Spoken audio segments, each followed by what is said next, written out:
Bueno, vamos a comenzar con oración. ¿Les parece, hermanos? Ponemos la clase en las manos del Señor y pedimos su bendición y que todo lo que estudiemos esta tarde sea de provecho y de bendición para todos. ¿Les parece? Santiago, nos dirige en oración, ¿me presentas la clase? Oramos, hermano. Gracias, Padre, mi Señor Jesús. Bendice este lugar, Señor. Bendícela con tu Santo Espíritu. Derrama sobre el pastor ahora mismo, Señor, las enseñanzas que nos tienes preparadas para cada uno de los que estamos aquí y a su vez a los que te pueden ver ahora mismo, Señor. Sí, Padre. Bendice, Señor, este día y a cada uno de los que estamos aquí presentes, en el nombre de tu Hijo amado. Amén. Amén. Amén. Gloria a Dios. Muy bien. Antes de entrar a leer el capítulo 12 del libro del Apocalipsis, hemos puesto ahí en la pizarra los nombres de las 7 iglesias. Yo les mandé un WhatsApp a Evelyn, así que ustedes ya lo tienen ahí. Sí, ok. El nombre de las 7 iglesias sería bueno que se los aprendieran por orden, ¿no? Éfeso, Esmirna, Pérgamo, Tiatira, Sardis, Filadelfia y Laodicea. Estas 7 iglesias todas estaban en lo que hoy en día sería el territorio de Turquía, en Asia Menor, ¿vale? El estudio de cada una de estas iglesias es muy interesante, lo daremos en su momento, ¿vale? Iremos iglesia por iglesia, analizando el problema de cada una de ellas, la solución que el Señor les da, las consecuencias si no dejan su pecado, su desobediencia, su apostasía, la recompensa que el Señor les ofrece a cada una. Pero independientemente de que eran 7 iglesias que existían en la época en la que se escribió el libro del Apocalipsis, eran 7 iglesias reales, por supuesto, había mucho más iglesias. De hecho, en el Nuevo Testamento tenemos la iglesia de Corinto, que no se menciona aquí, la iglesia de Tesalónica, la iglesia de Roma, la iglesia de los Colosenses, ¿verdad? Estas 7 iglesias se escogieron con un propósito, ¿vale? Primeramente porque el Señor tenía algo que decirle muy directo a estas congregaciones.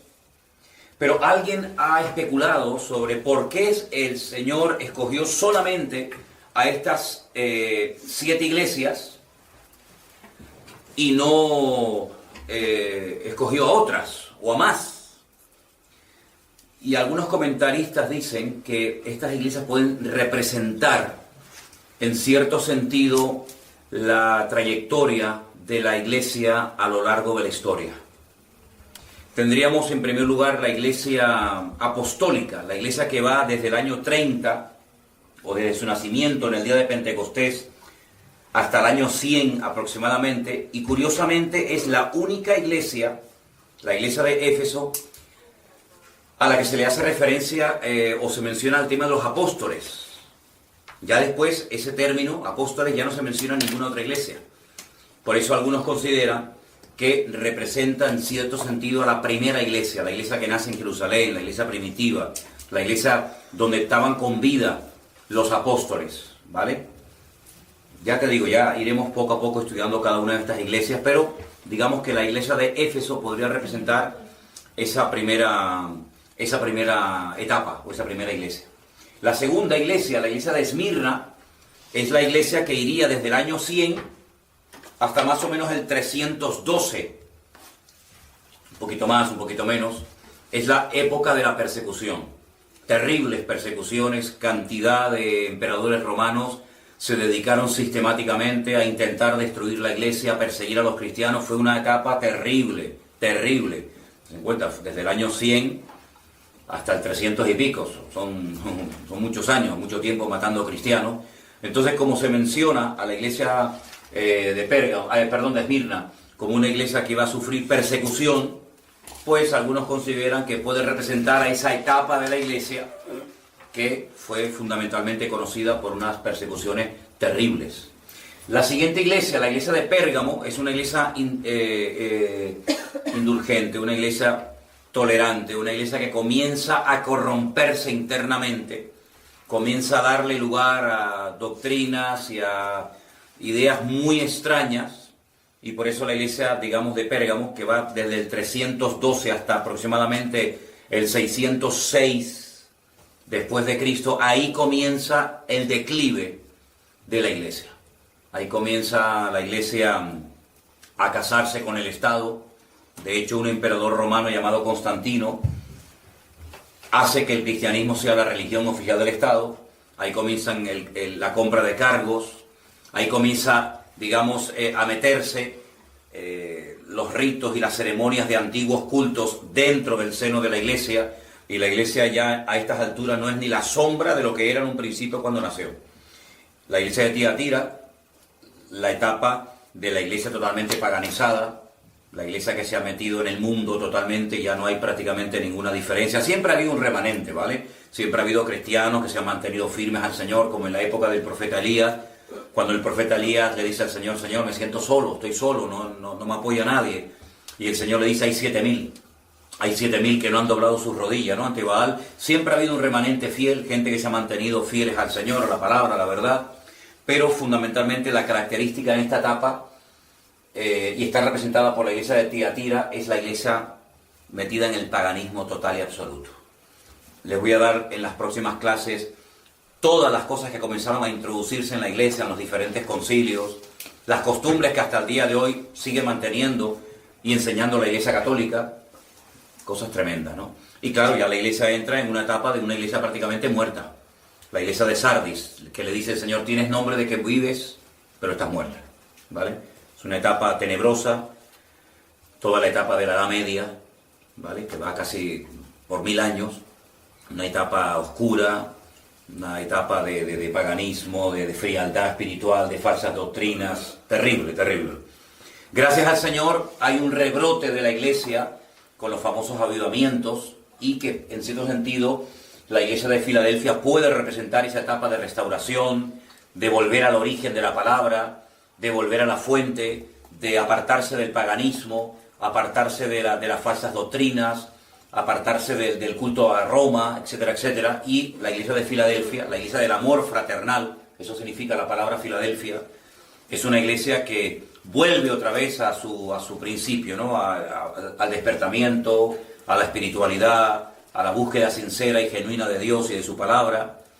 Pero diríamos que hoy en día estamos en una etapa de la iglesia que la representa muy bien la iglesia de la Odisea, que es una iglesia tibia, una iglesia rica, una iglesia que se ha extendido por todo el mundo, pero una iglesia que ha apostatado en muchos aspectos, ¿no? Y vemos hoy en día, lamentablemente, en muchas congregaciones cristianas que se enseñan auténticos disparates, que no tienen ningún fundamento bíblico, son auténticos circos, lugares donde la gente va a entretenerse, a pasar el tiempo, está visto socialmente bien, incluso van políticos y artistas y cantantes a las iglesias, porque no se sienten aludidos ni confrontados con su vida pecaminosa, ni con su vida de desorden, y entonces es una iglesia a la que el Señor le dice: yo estoy a la puerta y llamo. Si alguno oye mi voz y abre la puerta, entraré a él, cenaré con él y él conmigo. Entonces digamos que las iglesias del Apocalipsis, desde la primera Éfeso hasta la última la Odisea, son iglesias reales que existían en aquel tiempo, iglesias locales, que estaban en la zona de Asia Menor, ¿vale? Digamos que de Éfeso salieron estas hijas. Éfeso sería la iglesia principal, la iglesia madre, fundada por el apóstol Pablo en Hechos capítulo 19, pueden ver el origen de la iglesia, ¿vale? En esa iglesia de Éfeso estuvo el apóstol Juan y la madre de Jesús viviendo un tiempo, pero al final vemos que la iglesia entra en una frialdad donde no se diferencia mucho a veces la vida de un cristiano de la vida de una persona del mundo que no conoce al Señor, y estamos viviendo una etapa en la que la iglesia necesita volver otra vez a la fuente, volver otra vez a la realidad de la palabra, a tener relación con el Señor, a no estar tan interesada en las cosas materiales, que parece que es lo que más le preocupa a muchos cristianos, sino en las cosas del espíritu, ¿no? Estoy leyendo un libro de la biografía de Maimónides, y decían que era un hombre que a él le interesaban más las cosas del cielo que las de la tierra, ¿no? Era un hombre que buscaba la espiritualidad, buscaba el conocimiento de Dios, y yo creo que la iglesia debería de volver a esa fuente, ¿no? Volver otra vez a la búsqueda sincera de parte del Señor, y no estar metido que si el materialismo, que si la prosperidad, qué coche tienes, qué casa tienes, cómo te vistes, etcétera, porque eso al fin y al cabo es efímero y pasajero y no es lo importante a lo que el Señor nos ha llamado, sino a buscar, ¿no?, el reino de Dios y su justicia, y todas las demás cosas nos serán añadidas, ¿vale?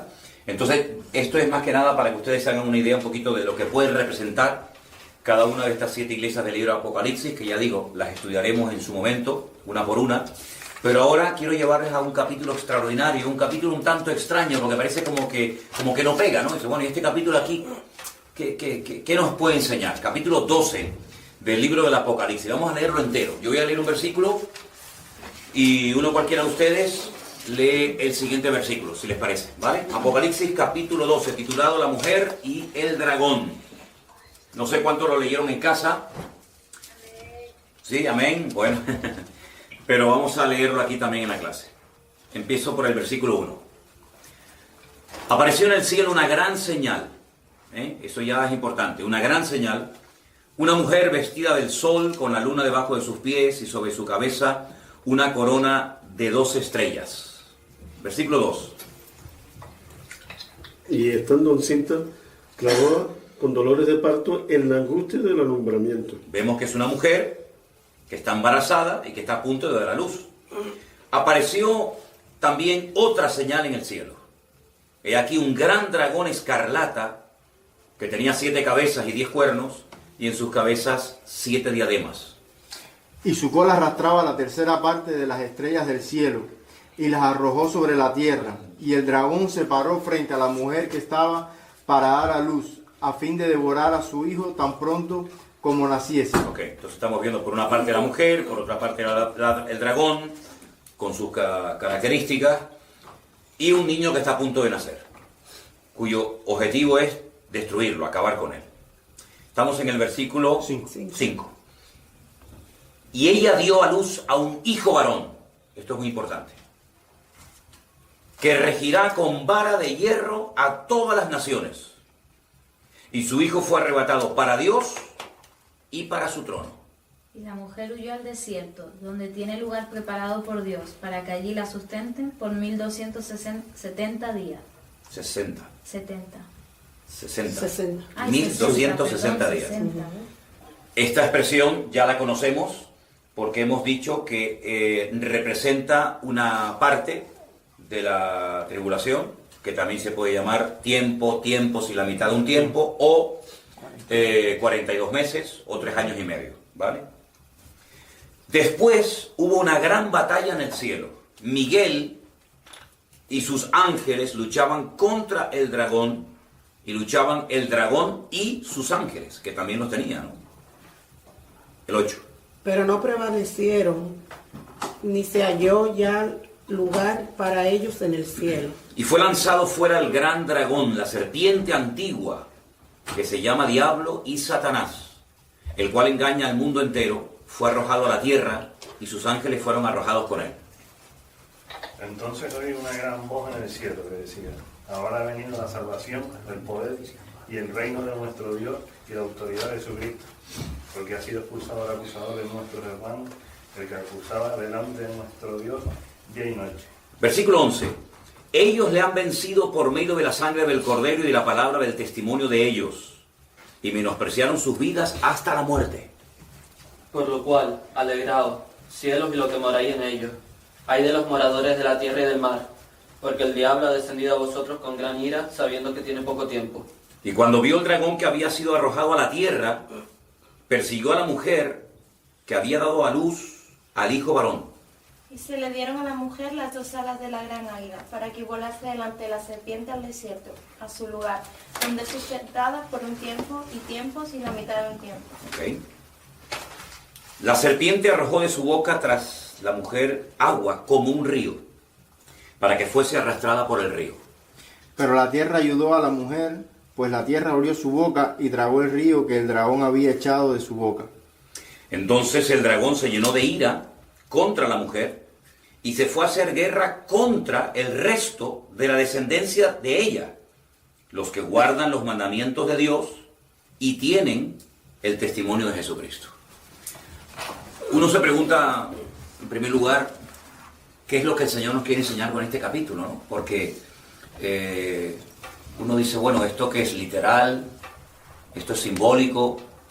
Lo que está bien claro es que está cargado de muchísimos detalles que nos dan mucha información acerca de quién puede ser esta mujer, quién puede ser este hijo, y en cuanto al dragón está clarísimo, porque el versículo 9 lo define como la serpiente antigua, que se llama Diablo y Satanás. Por lo tanto, ahí no hay género de dudas, no hay que decir, bueno, ¿y el dragón a quién puede representar? La misma palabra te lo dice, al diablo, a la serpiente antigua, a Satanás, que además dice que engaña al mundo entero y que fue arrojado a la tierra y sus ángeles también fueron arrojados con él. Tendríamos que remontarnos a antes de Génesis capítulo 1, donde evidentemente Dios también estuvo haciendo cosas y creando cosas, pero que no se describen en los primeros capítulos de la Biblia, ni siquiera en el libro del Génesis, sino en otros libros, como puede ser el libro de Isaías y también, como no, el libro de Ezequiel, ¿vale? La Biblia nos enseña que el que hoy en día conocemos con el nombre de Satanás, Dios no lo creó como Satanás, como ese enemigo de Dios, malo, perverso, terrible, padre de mentira, etc., sino que la Biblia lo llama querubín. Era una especie de arcángel espectacular que Dios creó.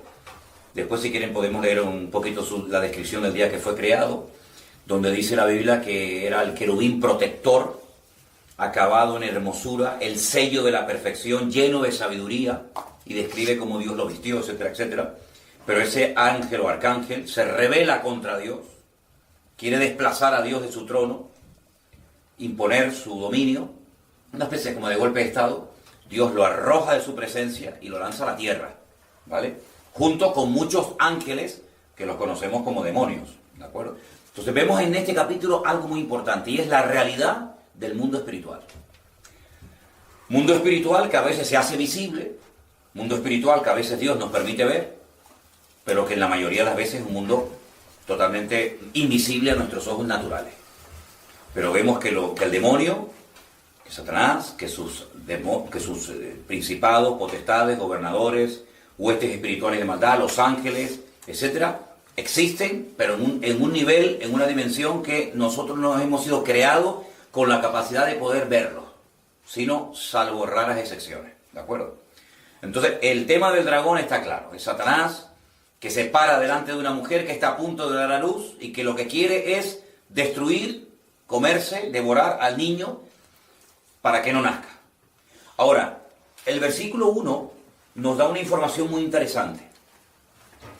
Y quiero recordarles que en uno de los sueños que tuvo José, el hijo del patriarca Jacob, dice que José vio al sol, a la luna y a las estrellas que como que le rendían pleitesía, como que casi se postraban delante de él, literalmente, ¿no? Cuando José cuenta este sueño a su padre, el padre inmediatamente le dice: hijo, ¿tú qué nos estás contando? Que tu padre, tu madre y tus hermanos nos vamos a postrar delante de ti. Mira cómo el padre sabía que en ese sueño el sol lo representaba a él como padre, a la madre representada por la luna, y a las 12 estrellas, las 12 tribus de Israel o sus 12 hermanos en aquel momento. Por lo tanto, Jacob no tenía duda de que el sol, la luna y las estrellas representaban al padre, a la madre y a sus hijos. Y esa interpretación de ese sueño nos viene muy bien para definir o para aclarar de quién se trata esta mujer. Es una mujer que está vestida del sol, con la luna debajo de sus pies y sobre su cabeza una corona con 12 estrellas. Bien. Estaba encinta, clamaba con dolores de parto en la angustia de ese alumbramiento. En el capítulo 3, versículo 15 del libro del Génesis, encontramos la primera profecía, la primera información acerca de la venida de un Mesías. Voy a leerles Génesis 3:15. Apunten ese versículo porque es muy interesante.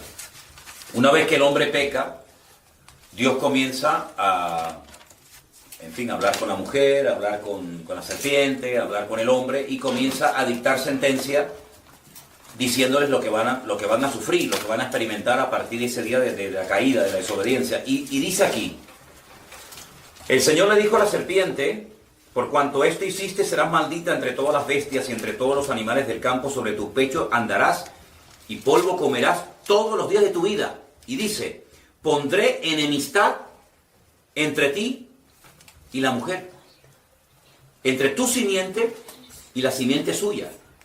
Esta te herirá en la cabeza y tú le herirás en el calcañar.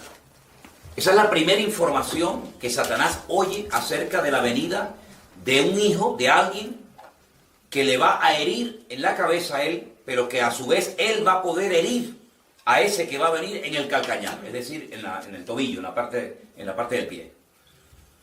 A partir de ese momento, Satanás tiene que ponerse, permítame la expresión, las pilas, porque se ha enterado de los mismos labios de Dios de que va a venir alguien que le va a herir en la cabeza, alguien que le va a hacer mucho daño. Y entonces, digamos que se pone en marcha todo el proceso de la restauración del hombre, a través de un Mesías, a través de un hijo que va a redimir a la raza humana, derramando su sangre y pagando con ese sacrificio el precio de los pecados. Eso no va a ser inmediato. Desde que se dio esa palabra hasta que nace ese niño, que no es otro que nuestro Señor Jesucristo, hay todo un largo proceso y siglos de historia donde vamos a ver a Satanás intentando impedir que ese niño nazca. Es curioso notar que las mujeres, las esposas de los tres patriarcas, de Abraham, de Isaac y de Jacob, las tres eran estériles. Es curioso, ¿no? Sara era estéril, hasta que Dios le abrió la matriz y pudo tener un hijo que fue Isaac. Cuando Isaac se casa con Rebeca,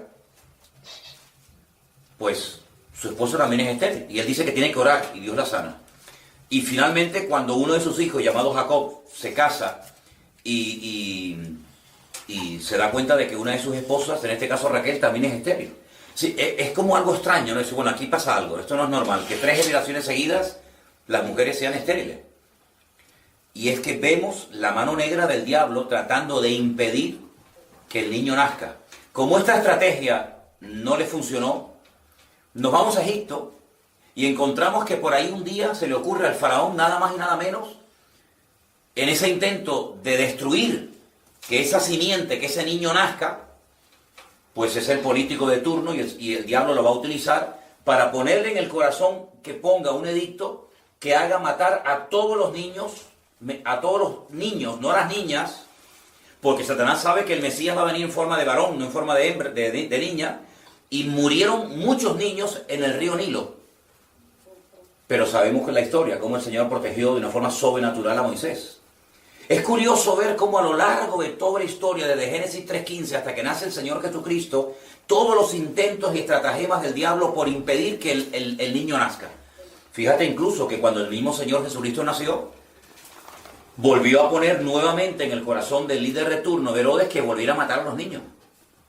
Pero dice la Biblia que el Señor le reveló a José que tenía que huir a Egipto y así el niño Jesús se salvó. Entonces vemos que este es un capítulo que nos describe el intento de Satanás por impedir que este niño, que dice algo muy interesante en el versículo 5, este niño reinará o gobernará con vara de hierro a todas las naciones, y su hijo fue arrebatado para Dios y para su trono. Este niño es nada más y nada menos que el Señor Jesucristo. Entonces ya hemos descartado el dragón, Satanás, el niño, Jesucristo, el Señor Jesucristo. Ahora tenemos que ponernos de acuerdo para definir quién es la mujer. Si en esta clase, en vez de estar ustedes, estuviéramos con católicos, por ejemplo, con curas, dirían María. María, porque María parió a Jesús y entonces tiene que ser María obligatoriamente, porque es una mujer. Pero claro, tenemos que demostrar esa aseveración. Hemos leído algo muy interesante y es un dato a tener en cuenta. Dice en el versículo 13: cuando el dragón vio que había sido arrojado a la tierra, persiguió a la mujer que había dado a luz al hijo varón.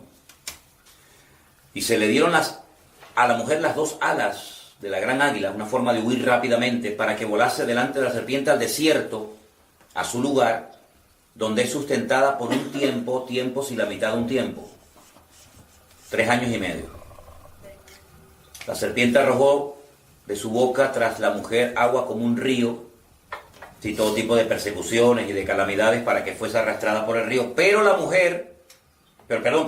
tierra ayudó a la mujer, pues la tierra abrió su boca y tragó el río que el dragón había echado de su boca. Entonces, viendo que el Satanás, que no ha podido destruir a la mujer ni al niño, se fue a hacer guerra contra el resto de la descendencia de ella. Y aquí automáticamente queda descartada María. Porque cuando Jesús nació, María no tenía hijos antes del Señor Jesucristo. El primer hijo que tuvo María fue el Señor Jesucristo. Los católicos dicen que María no tuvo más hijos. Rotundamente falso. Eso es totalmente falso.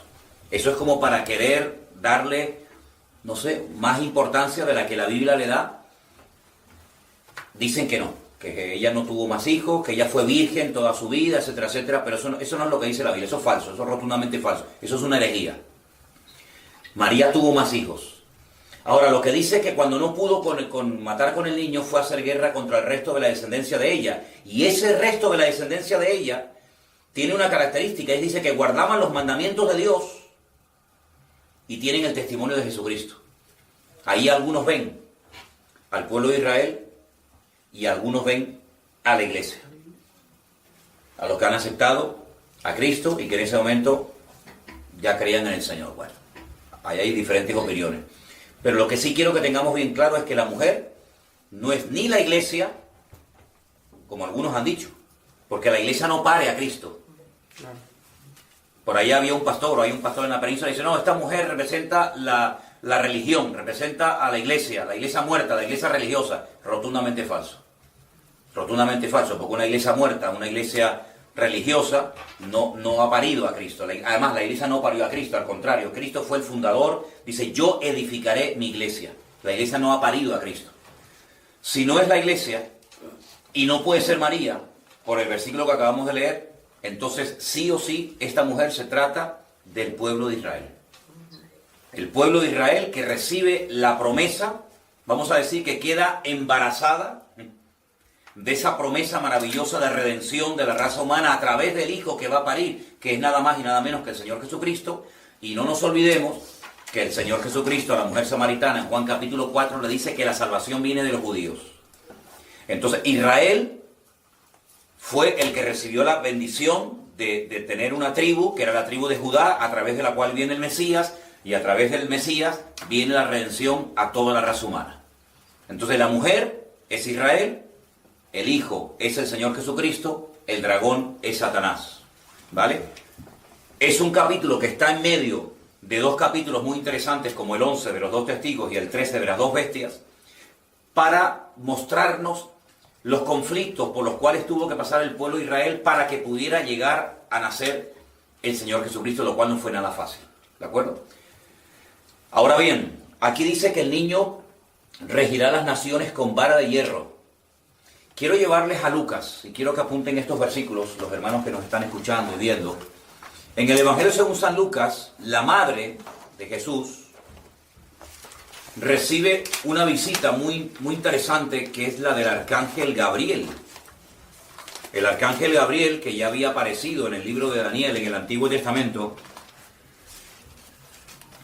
se le aparece a María, y concretamente en el capítulo 1 de Lucas, el ángel Gabriel, versículo 26, al sexto mes, fue enviado por Dios a una ciudad de Galilea llamada Nazaret. Fíjense los datos que nos da solamente un versículo. A los 6 meses de estar embarazada, Gabriel es enviado por Dios a una ciudad de Galilea, hay muchas, pero concretamente a Nazaret. No a cualquier persona, sino a una virgen, a una joven desposada con un varón que se llama José. Es decir, es imposible que el ángel Gabriel tocara en la puerta de otra persona, pues con todos los datos que le estás dando. Y el nombre de la virgen, o el nombre de la joven era María, Miriam. Entrando el ángel en donde ella estaba, le dijo, bueno, esto está traducido del griego, le dice salve, esto era el saludo de los romanos, ¿no? Le diría shalom, el Señor es contigo, bendita tú entre las mujeres. Mas ella, cuando le vio, se turbó por sus palabras y pensaba qué salutación sería esta. Ahora fíjense qué curioso, porque Daniel, cuando ve a Gabriel, cae postrado, cae en tierra, el hombre estaba muerto de miedo, de temor. Sin embargo, esta mujer lo que más le preocupa es la forma como le ha saludado el ángel, ¿no? No cae al suelo, no se asusta, sino que ella dice, uy, ¿por qué me saluda así? ¿Por qué me dice, el Señor está contigo, bendita seas tú entre todas las mujeres? Ahora fíjense lo que le dice el ángel Gabriel. Le da un paquete, digamos, profético, que contiene 7 profecías. Vamos a contarlas. La primera: ahora concebirás en tu vientre y darás a luz un hijo. ¿Cumplida o no? Sí. Totalmente. Quedó embarazada y dio a luz a un hijo. Perfecto. Tal como dice Apocalipsis 12. Segunda: llamará su nombre Jesús. Sí. Totalmente cumplido. Ese fue el nombre que le pusieron sus padres. Tercera: este será grande. Sí. Más grande que Cristo no hubo nadie, ¿no? Cuarta: será llamado Hijo del Altísimo. Sí. También fue llamado en alguna ocasión Hijo del Altísimo. Tomen nota de esta. El Señor Dios le dará el trono de David su padre. No. Quizá no. Jesús no tuvo un trono.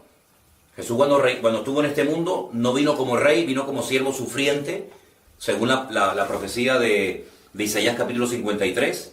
Él no tuvo un trono, pero se le promete un trono. El trono de David su padre. El Señor le había hecho una promesa a David que nunca faltaría un hijo varón que se sentara en su trono. ¿Se acuerdan la pregunta que los discípulos le hacen en el momento antes de la ascensión de Cristo? ¿Restaurarás el reino a Israel antes de que tú vengas? En este tiempo. Es decir, ellos sabían que el Mesías tiene que reinar, porque era la promesa que se le dio al rey David. Entonces, reinará sobre el trono de David su padre, reinará sobre la casa de Israel, de Jacob, para siempre, cosa que no ocurrió en su primera venida, y su reino no tendrá fin. A diferencia de los otros reinos que se levantaron y cayeron, como el Medo-Persa, los griegos, los romanos, los babilónicos, el reino de Cristo será un reino eterno. Entonces María le dijo al ángel, ¿cómo será esto?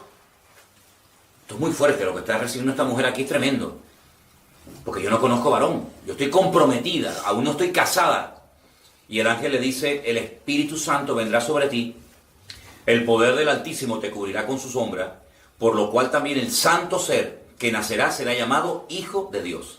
Fíjate que aquí se le llama Hijo de Dios, y en el versículo 32 se le llama David su padre, porque por parte física, digamos, David era su padre en el sentido de que era un antepasado de él. Él es descendiente de la casa de David, por lo tanto de la tribu de Judá, pero al mismo tiempo es el Hijo de Dios. ¿Ven? Son las dos naturalezas, la humana y la divina, que se juntan en el Señor Jesucristo. Y entonces le da un dato muy interesante, le dice, tu pariente Elizabeth, que es la madre, o fue la madre de Juan el Bautista, ha concebido hijo en su vejez, y este es el 6º mes para ella, la que llamaban estéril, porque nada hay imposible para Dios. Y terminó con el 38. Entonces María dijo, he aquí la sierva del Señor, hágase conmigo conforme a tu palabra. Es decir, de las profecías que recibe aquí esta mujer, hay algunas que se han cumplido en su primera venida y otras que están por cumplirse en su segunda venida. Cuando hablemos del milenio, vamos a ver cómo Cristo reinará en la era milenaria y se cumplirán las profecías que no se han cumplido en su primera venida, que encontramos aquí en Lucas capítulo 1. ¿De acuerdo? Entonces, para volver otra vez al capítulo 12 de Apocalipsis, vemos que parte del capítulo se ha cumplido y parte del capítulo no se ha cumplido. Ahora, hay una parte muy interesante, porque dice que la mujer, si la mujer es Israel, y está claro que es Israel, dice que la mujer huye al desierto por tiempos y la mitad de un tiempo, dice, para huir de las persecuciones, para huir del diablo, del dragón. Si Israel no solamente ha sido perseguida en el pasado antes de que naciera el Mesías, sino que en los últimos tiempos volverá a ser perseguida, pero en esta ocasión dice que huye al desierto. Y allí es sustentada por 3 años y medio. Sí, hay una parte de la tribulación donde Israel huye al desierto y allí dice que es sustentada. Y allí ocurre algo muy interesante porque dice que allí comienza a ser sustentada, a ser cuidada durante 3 años y medio y allí brotan aguas. Y probablemente esté haciendo referencia al desierto del Negev, donde de vez en cuando, milagrosamente, sin que todavía nadie se lo explique, el desierto se abre y comienzan a salir borbotones de agua y se convierten en ríos tremendamente caudalosos en medio del desierto. Entonces parece como que Israel durante una etapa de la tribulación, tiempos y la mitad de un tiempo, que es lo mismo que decir 3 años y medio, huye a una parte del desierto donde milagrosamente es protegida de la ira del dragón. Entonces estos son datos a tener en cuenta, porque no cabe la menor duda de que hay una parte que se ha cumplido, pero hay una parte que todavía queda por cumplir. ¿Sí? Israel ha sido perseguido siempre, antes, durante y después, hasta que por fin venga el Señor y reine sobre la casa de Israel para siempre, y su reino nunca más volverá a tener fin. Entonces yo quería tocar este capítulo en esta tarde para que cuando ustedes lo lean a partir de ahora sepan interpretarlo y sepan correctamente decir, bueno, esta mujer no es ni María, ni es la iglesia, ni es una institución humana, sino se trata del pueblo de Israel que recibe la promesa del nacimiento de un Mesías, y a partir de ese momento Israel entra en un periodo como de alumbramiento, de angustia, de persecuciones, de calamidades, de tragedia, hasta que por fin nace el Señor Jesucristo, ¿verdad? Este es el niño, y se cumple la redención, el plan de la redención del hombre, ¿no? Ahora, en el libro del Apocalipsis se da una paradoja muy interesante, apunten este dato. Hay 404 versículos en el libro del Apocalipsis, repito, 404 versículos, de los cuales, fíjense qué dato les voy a dar ahora, 278, ¿cuánto? 278 son referencias al Antiguo Testamento. Es decir, es el libro del Nuevo Testamento que más citas hace del Antiguo Testamento. En el libro de Apocalipsis vemos la culminación del plan de Dios. El plan de Dios ha sido progresivo, la revelación profética de Dios ha sido progresiva, no ha sido ¡pum!, de golpe, ¿verdad?, instantánea, sino que a lo largo de la historia, de los tiempos, Dios ha ido revelando muchos detalles a través de sus siervos, los profetas, de Miqueas, dio algunos detalles de Isaías, de Jeremías, etc. Pero finalmente el clímax del plan de Dios se culmina, se cumple en el libro del Apocalipsis. Y hay 278 referencias al Antiguo Testamento. ¿Por qué? Porque fundamentalmente este libro, cuando se escribió, fue escrito para dar información, y mayoritariamente las congregaciones estaban compuestas por membresía de origen judío, de etnia o de raza judía, ¿verdad? Por supuesto, después el cristianismo se ampliaría a todas las naciones, ¿verdad?, como hasta el día de hoy, pero la mayoría de los que se convertían en los primeros tiempos, la mayoría eran judíos, hasta que después ya Pablo comienza su ministerio itinerante y comienzan a convertirse un montón de personas de otras naciones de origen pagano que se comienzan a injertar en la vida de la iglesia.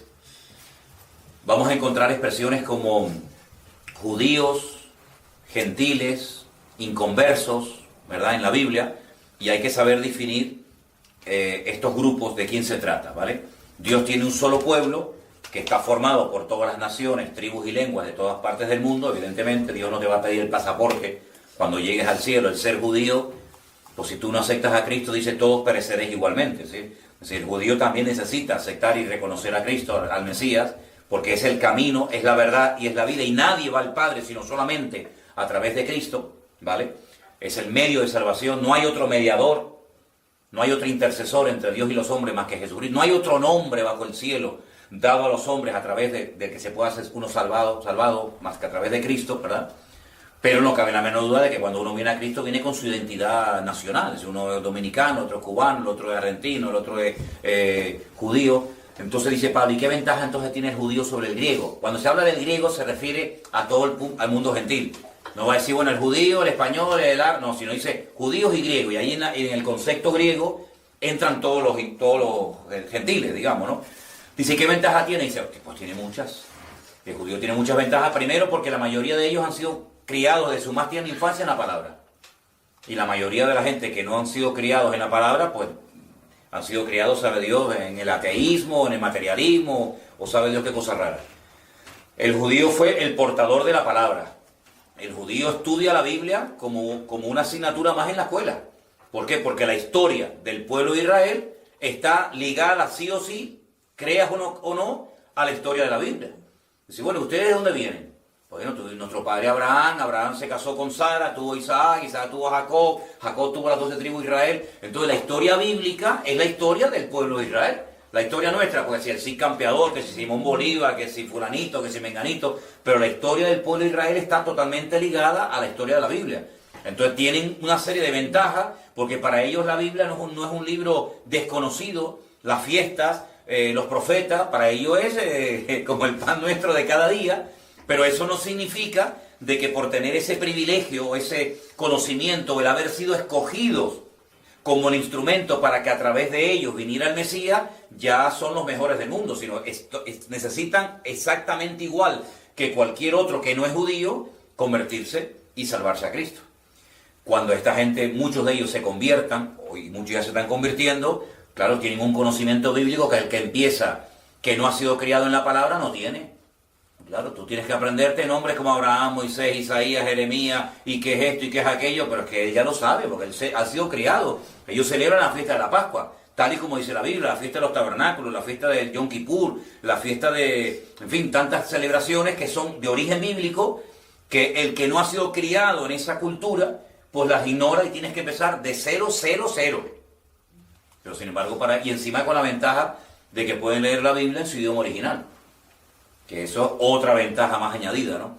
Entonces, el libro del Apocalipsis, como dije al principio de las clases, es un libro que se escribió para aclarar, no para confundir. Es un libro que se escribió para que el creyente tuviera una esperanza y supiera en todo momento dónde se encuentra y qué señales tiene que ver. Una de las personas que escribía nos decía, ¿y en qué momento nos encontramos? ¿En qué sello? ¿En qué trompeta? Bueno, no es cuestión de saber en qué sello o en qué trompeta nos encontramos, sino que yo definiría estos tiempos previos a que todo esto explote como los dolores de parto. La Biblia dice que este es el principio del fin. Ustedes saben que cuando una mujer empieza a tener dolores de parto ya no hay marcha atrás. No lo digo por experiencia, sino desde la más absoluta teoría. Pero cuando empieza una mujer ya a romper aguas y a quejarse y los dolores, sal corriendo porque ya viene, hasta que nace el niño, ¿no? La tierra ha entrado en dolores de parto hace mucho tiempo. Los terremotos se van a incrementar, los virus, las plagas, las epidemias, todo estos principios de dolores, dice la Biblia, hasta que todo esto nos lleve a una etapa de la historia muy fuerte que conocemos como la Gran Tribulación, donde, como hemos dicho en la clase, hay diferentes posturas referentes a si somos arrebatados antes, durante o después. Y bueno, y por ahí, como yo decía a ustedes antes de la clase, han surgido infinidad de teólogos que se han puesto en contacto con nosotros y nos dan todo tipo de argumentos, ¿no? Porque yo creo esto y yo creo aquello y tal. Nosotros respetamos, pedimos el mismo respeto para los que a lo mejor tenemos una opinión diferente, pero lo que está bien claro es que los últimos tiempos no van a ser tiempos fáciles para nadie. Quiero darles un dato de algo que ocurrió, si no fue ayer, esta semana. En una iglesia en el país de Burkina Faso, ayer, el día 17 de este mes, en una iglesia, dice el anuncio evangélico protestante, han matado, incluido al pastor, a 24 miembros de la congregación. Y se han llevado a unos cuantos, se han llevado no sé cuántos secuestrados. Es decir, eso para los hermanos o para las personas que dicen que bajo ningún concepto los cristianos no vamos a pasar por ningún tipo de penuria, de persecuciones, de muerte. Bueno, pues estos hermanos nuestros los mataron ayer en pleno culto, incluido, repito, al pastor, a 24, y se han llevado a un montón secuestrado que solamente Dios sabe lo que va a ocurrir con estos hermanos. Estos hermanos que han sido muertos, ahora están en la presencia del Señor y han muerto como mártires por la causa del Evangelio. No murieron así de esta manera cruel por los yihadistas asesinos que solamente saben matar y no respetan la vida humana. Estos tendrán una recompensa grande delante del Señor porque han muerto por la causa de Cristo, ¿no? Entonces, que no me vengan a mí con el cuento de que la iglesia va a ser arrebatada cuando empiecen persecuciones y matanzas, porque es que ya han empezado. Y el día 15 de marzo, les anuncio a todos los que nos están viendo y escuchando y tomando nota, que el día 15 de marzo se ha puesto con nosotros hoy mismo el Ministerio Internacional Puertas Abiertas y nos van a volver a visitar otra vez a la iglesia. Es un ministerio que actualiza continuamente la situación de la iglesia perseguida, de cuántos hermanos están encarcelados, de cuántos pastores han matado, de las persecuciones Y el día 15 de marzo vienen a darnos la última estadística, los últimos datos. Aquí a Tenerife, a nuestra congregación, tanto a la mañana como a la tarde aquí en Santa Cruz. Entonces, hay hermanos que están muriendo por la causa de Cristo. 4.000, decía el artículo. Ya van 4.000 en lo que va de año, entre el año pasado y este, ya va, hay 4.000 hermanos que han muerto. Dile a esos hermanos, enséñale a esos hermanos que antes de que los maten y antes de que vengan las persecuciones terribles, la iglesia va a ser arrebatada. No te van a creer, porque están dando su vida y derramando su sangre por la causa de Cristo. Entonces, como me decía recientemente una hermana en Italia, no piensa, hermano, que es más sabio prepararse para lo malo, por si acaso, que prepararnos y mentalizarnos para lo bueno y que después vengan persecuciones o matanzas, como están matando a hermanos nuestros hasta ayer mismo, aquí muy cerca, prácticamente muy cerca de donde vivimos nosotros, por la causa del Evangelio. Entonces, no nos confundamos. El Señor no prometió que no sufriríamos persecución. Es más, el Señor Jesucristo dijo, todo aquel que quiera vivir piadosamente, de una manera u otra, sufrirá persecución. Eso lo dijo el Señor. Y las persecuciones han caracterizado al cristianismo siempre, de una manera u otra. Hay una persecución contra los cristianos en Europa, pasa que tal vez no es como la de estos hermanos que les acabo de contar de Burkina Faso, pero hay una persecución en los colegios, hay una persecución camuflada, disfrazada de cultura, disfrazada de educación, ¿verdad? Y que está tratando de destruir los principios morales y espirituales que tenemos los cristianos basados en la palabra de Dios, ¿no? Entonces, que no nos engañemos y que no nos confundamos creyendo que a nosotros los cristianos no nos va a pasar nada malo. A nosotros nos va a pasar lo que Dios quiera que pase. Sea persecución, sea tortura, sea cárcel, sea cielo directamente, sea una muerte maravillosa, sea una muerte en un accidente. A nosotros nos va a ocurrir lo que Dios quiera que nos ocurra, ni más ni menos. Y si el Señor ha establecido que unos mueran como mártires, que otros mueran de viejo, y que otros mueran de un infarto, o que otros mueran de repente, bueno, pues gloria a Dios. Pero sea como sea, velemos y oremos para que estas cosas no nos sorprendan. No decía el apóstol Pedro, me viene ahora a la cabeza ese versículo que decía, hermanos, no os sorprendáis. No sé por qué están asombrados, no sé por qué están asustados del fuego de prueba que os ha sobrevenido, como si alguna cosa extraña os aconteciese. Como diciendo, pero bueno, ¿ustedes qué se creen? Nosotros los cristianos vamos a ser perseguidos siempre. Entonces no se sorprendan. Ay, nos están persiguiendo, ay, nos están matando. Lógico. ¿Y por qué? Porque eres cristiano. Ese es el delito. Porque eres cristiano, porque va en contracorriente. Porque el diablo odia a la iglesia. Vemos en este capítulo que intentó destruir a Israel y todo lo que sea Dios lo quiere destruir. Todo lo que es objeto de culto lo quiere destruir. Entonces, estemos orando, reforzándonos en el Señor cada día para que estemos firmes y que venga lo que venga, podamos dar un fiel testimonio de Jesucristo. Amén, hermanos. Muy bien, pues hermanos, que el Señor les bendiga en esta tarde. La próxima semana no vamos a tener...